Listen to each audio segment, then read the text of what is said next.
নমস্কার বন্ধুরা, এসএস দাস কিচেনে আপনাদের সকলকে স্বাগতম।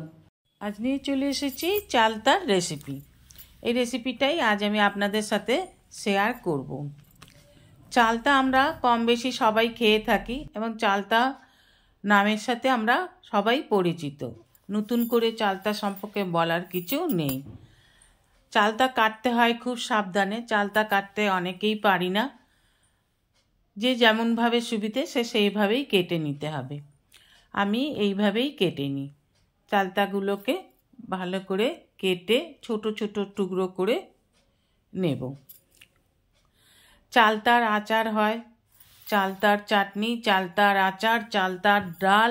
চালতা দিয়ে আমরা অনেকেই অনেক কিছু রেসিপি বানাই। বিশেষ করে শীতকালে দুপুরে চালতা মাখা তো খেতে খুবই ভালো লাগে। আমি আর চালতা মাখা বানালাম না, আমি একটা নতুন রেসিপি বানালাম, যেটা ইউটিউব চ্যানেলে আর কেউ শেয়ার করেছে কিনা জানি না। আজ আমি বানিয়ে ফেলবো চালতা বাটা। চালতাগুলোকে ছোট ছোট করে কেটে জলে ধুয়ে জল ঝরিয়ে নিয়েছি। ভালো করে ধুলে চালতার যে হরহরে ভাবটা চলে যায়। ছোট ছোট করে কেটে নিয়ে একটা মিক্সিতে চালতা দিয়ে দিলাম। নিয়ে নিলাম বেশ কিছুটা পরিমাণে ধনেপাতা কুচি, নিয়ে নেবো 8-10টা রসুনের কুচি, 4-5টা লঙ্কা লাল রঙের দিয়ে ভালো করে পেস্ট বানিয়ে নেব। ভালো করে মিহি করে পেস্ট বানিয়ে নেবো। এটাকে থেঁতো করেও নেওয়া যেত, কিন্তু আমি যেহেতু বাটা করছি, বাটতে হবে, তাই পেস্ট বানিয়ে নিচ্ছি। আমি মিক্সিতে পেস্ট বানিয়ে নিচ্ছি, আপনারা এটা শিলেও বেটে নিতে পারেন। এবার চালতাটাকে পেস্ট করে নিয়ে এবার বাটিতে ঢেলে নেব। এইটা যেহেতু ধনেপাতা, রসুন, কাঁচা লঙ্কা আছে, তাই একটু কালারটা গ্রিন হয়েছে। এইভাবেই সব চালতার টুকরোগুলোকে একটা পেস্ট বানিয়ে নেব। এবার ওভেনে বসিয়ে দেবো একটা কড়া, দিয়ে দেবো সাদা তেল, দিয়ে দেবো কালো জিরে, রসুন কুচি, শুকনো লঙ্কা, একটু ভালোভাবে ভেজে নিয়ে দিয়ে দেবো চালতা বাটাটাকে। এইভাবে চালতার বাটাটা দিয়ে খুব ভালোভাবে নেড়ে চেড়ে ভেজে নিতে হবে। যতক্ষণ রান্না করতে হবে সমানে নাড়তে হবে, না হলে এটা নিচে পোড়া লেগে যাবে। দিয়ে দেবো মশলা, লাল লঙ্কার গুঁড়ো, একটু হলুদ গুঁড়ো আর কাশ্মীরি লঙ্কার গুঁড়ো দিয়ে খুব ভালোভাবে মিশিয়ে নেব। দিয়ে দেবো পরিমাণ মতন লবণ।